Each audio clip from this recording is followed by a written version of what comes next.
I'm now really excited to introduce Dr. Shanta Barley. Dr. Shanta Barley is the Chief Climate Scientist at Fortescue. She's also the Chair of the Lethal Humidity Global Council. And in addition to being a scientist, she's previously been a journalist at the BBC, The New Scientist and The Guardian. I don't know if people saw yesterday, I hope you did, there was a really important letter in the Sydney Morning Herald, The Age and the Canberra Times yesterday with a very long list of prominent and very diverse Australians calling for a pursuit of real zero instead of net zero. It's really complicated, real zero. See if you can catch up here. We actually need to reduce emissions.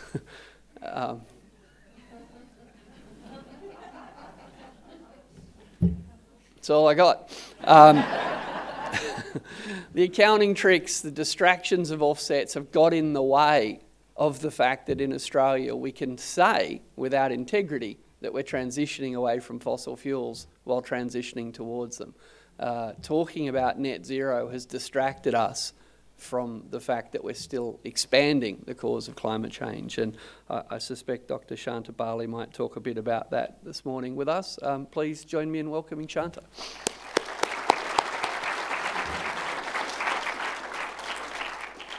Thank you, Richard. So what I want to start talking about here is offsets, go straight in. And the key is that without strict regulation, there is always a risk that the product you're buying is not what it seems. And as the ex-head of energy and climate at Telstra said recently, at least when you buy a pound of coffee beans, you know what you're getting, more or less. But with carbon offsets, it all comes down to trust. And when the trust fails, the equation falls apart. The trust has indisputably failed. Multiple independent and peer-reviewed lines of evidence have now come to the same conclusion, globally and in Australia, to the point that they can no longer be ignored by business. Many offset projects are now known to be low quality and failing to deliver the emissions reductions that they promised. As one recent Nature paper noted, claims by companies that offsets provide a reliable ton-by-ton means to neutralize emissions have lost credibility. We are, in other words, being duped. Integrity is the least of the issues when it comes to carbon offsets. Even if they worked, they only neutralize your emissions. They don't actually reduce emissions, which is what we need. And the second issue is less philosophical. How can you be sure, as a big company, buying millions of dollars worth of carbon offsets every year, that the carbon credits you buy each represent 1 ton per credit, as claimed by the government and the seller? Let's pretend I am a carbon farming mogul with a project that carries out human-induced regeneration. I kick out all the sheep and I hit go on my model. Every 6 months, the model tells me how much carbon I can cash in on, and I don't actually have to look out the window to check. I just sell them on. And as I'm very reasonable as a carbon farming mogul, I only ask 3 things of my buyers. Firstly, that you take for granted that the plants that are outside my window are actually growing at the rate they're growing, not at a stylized, assumed rate that the model provides. I also ask you to take for granted that the carbon's going to be in there forever and ever and ever, even though I have signed a contract that says in 25 years I can cut it down. And lastly, I do ask you to take for granted that when there's a drought and the trees start to die, I will hit pause on my model, and I really won't let it run and run and run and see how much money I can make. Human-induced regeneration is just one of the many problematic offsets in the portfolio, but it accounts for 1/3 of all the offsets companies like Fortescue can buy, and it covers an area of Japan within Australia. However, a Nature paper by a consortium of scientists, not just one scientist, a consortium of top Australian scientists, found that the majority of these projects are low integrity and high risk for business. In fact, around 23 million credits were awarded to projects that we know, you can look on the website, you can check the satellite imagery, have actually declined in tree cover or stayed the same. Transparency is alarmingly low. It extends all the way from lack of audits to lack of verification. And the problems aren't just with the human-induced regeneration. It's the landfill gas projects. It's the carbon capture and storage credits. It's the herd management offsets. And that uncertainty isn't just affecting poor little companies like Fortescue, but also real people, real farmers who bought into this industry in good faith and changed their lives in order to be part of that industry, thinking they were doing something good. The herd management method, which actually pays farmers to just be more efficient with their cattle, has just been suspended, for example. The human-induced regeneration method also ended in 2023. We have created stranded offsets in our market whereby the method is now fully discredited, and yet these offsets are still there, pretending to be great. Companies will continue to pull out of offsets and the certification schemes in their droves until we address this. And the risks will only rise as companies start to explore the legal implications of the fact that the products they're buying do not do what they say on the tin. There is a simple solution. If 90% of all decarbonization had to be real, a few dodgy offsets would not matter. We would laugh it off. The problem lies in the fact that there is currently no limit on using them. Fortescue, as I said, only makes $9 billion of profit a year. We could easily afford to simply spend a few $1 million a year on offsets. We could easily do it, and we could say we've decarbonized, and we could be fully aligned with the safeguard mechanism. At the end of the day, that financial impost is water off a duck's back, and we are not the biggest company in Australia. To force companies to do the right thing, most countries have set caps on offset use within their cap and trade systems. The EU, for the first 2 years, you were allowed to do whatever you liked, but then quickly it dropped to 50% of emissions reductions for offsets, and then it dropped to 0 in 2021. China has had cap and trade systems for over a decade. They've always limited offset use within their cap and trade systems to less than 10%. Shanghai has 1%, Beijing 5%. In contrast, it is estimated that by 2030, 60 to 80% of all of the emissions reductions achieved by the safeguard mechanism will not have come from reduced fossil fuel use. It will come from these offsets. Australia does have a mechanism in place, the safeguard, and it could be great. With a small but necessary tweak that rapidly phases down offset use, just like every other credible grown-up cap and trade system in the world, it could drive real and rapid reductions in emissions, paving the way for Australia to reach real zero. The reduction could drop from 100% to 50% to 0, quickly reducing demand to nothing. The perils of not doing something like this are clear. Look at California this week, which is going through a crisis with its own cap and trade system. It actually set out with an 8% cap on its offsets, not too much. It's still having problems due to an explosion in research showing that there is an integrity crisis in California's own offset market. Putting in place a managed timeline for rapid phase down of carbon offsets within the mechanism reduces risk for businesses like Fortescue and puts us into lockstep with other systems. Now to real zero. A new hyper-transparent paradigm is needed, and we call it real zero. Real zero has one definition, as Richard said. You commit to phasing out fossil fuels, and you do it without relying on offsets and without relying on carbon capture and storage and without relying on any other technology that does not yet exist. In contrast, net zero has many definitions. It can mean you will rely 100% on offsets but continue to use fossil fuels or even expand your fossil fuel use. It can mean you plan to use carbon capture and storage at some undisclosed date in the future, even though that technology has an extremely high failure rate, and there are no assurances it will ever scale sufficiently. Net zero can also mean that you're going to rely on the good hard work of our land and our oceans and count those carbon savings as your own. Fortescue committed to real zero by 2030. And this week, we've been joined by a chorus of other businesses and investors for the first time, including, we've just heard, Canva. The beauty of real zero, when compared to net zero, is its simplicity and its transparency. And that matters when it comes to financing it. Real zero technologies like electrification, batteries, and renewable energy are highly investable. Their risks are well understood, and their demand is assured. In contrast, net zero technologies, carbon capture and storage, for example, are unproven asset classes, demonstrably high risk, with any demand back-ended towards 2050. Real zero can be financed right now, net zero cannot. Now, some among us might be feeling a little bit faint from all the blasphemy about net zero, and it is a lot to take on. However, I would like to assure you that net zero has not been around that long. It was not in the IPCC's 2015 report. It was not in the Paris Agreement. It only turns up in 2018 in the IPCC's special report on 1.5 degrees.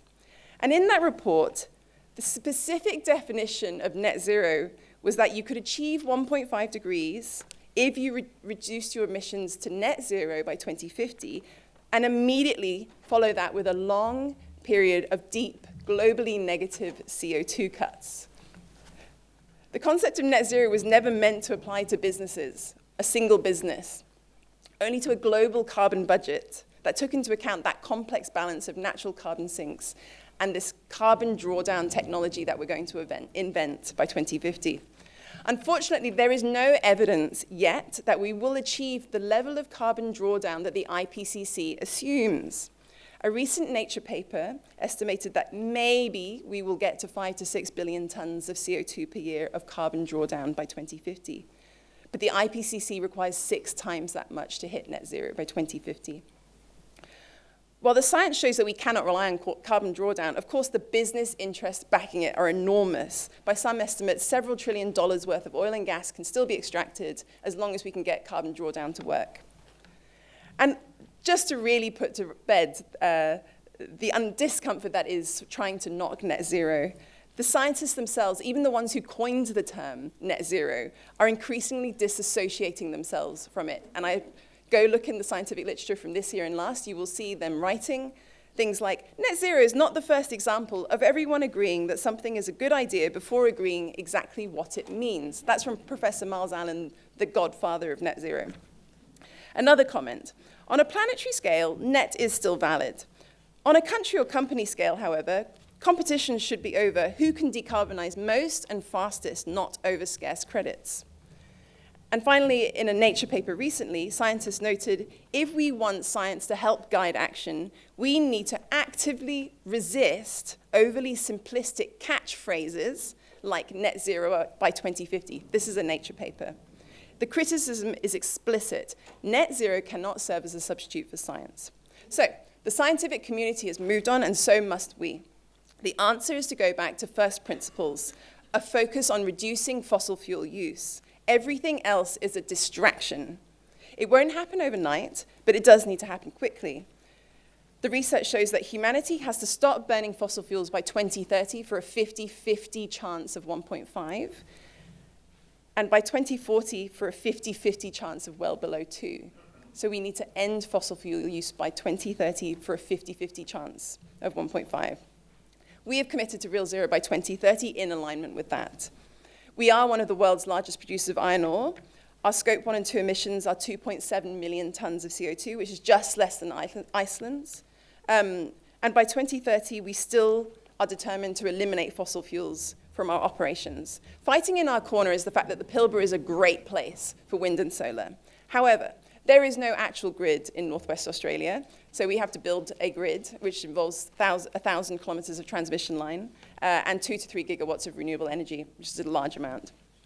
It's hard to describe the intensity of the work that is going on at Fortescue to make this happen. It goes back a couple of years to when we bought Williams, a Formula One and Formula E racing company in Oxfordshire. They've since been working with us to develop new battery systems to put into haul trucks that we will buy from Liebherr, a Swiss manufacturing company. And last year we announced a $2.8 billion agreement, their largest in their history, to buy hundreds of these equipment, these mobile equipments, and deploy them on site before 2030. By 2026, we want to have a grid up and running in the Pilbara. And but 2 years later, we want our first wind farm, final solar farm, and battery storage systems. Real Zero 2030 is undoubtedly ambitious for a company our size that uses as much diesel and gas as it does, but it's far from altruistic. The commercial solutions we develop and sell will enable other companies to beat the queue and decarbonize faster than we did, but we will be selling them. And the cost reductions we will enjoy from not buying imported diesel and gas will be significant following the initial investment. I would like to play a video now about Fortescue. Here we go.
just to round up, what do we need to see something like that happen across Australia, real zero for all businesses?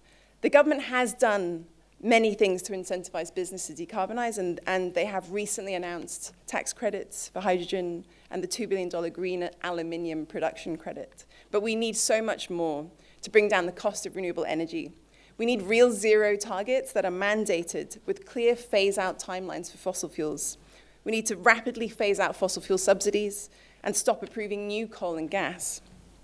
We call on those businesses who have had the courage to step away from offsets recently to now commit to real zero. Pulling out of offsets might make you feel good, but unless you take the next step quickly, you're actually just doing less or nothing. Real zero isn't some hypothetical state in the future. The beauty and the necessity of real zero is it can actually be achieved. Thank you.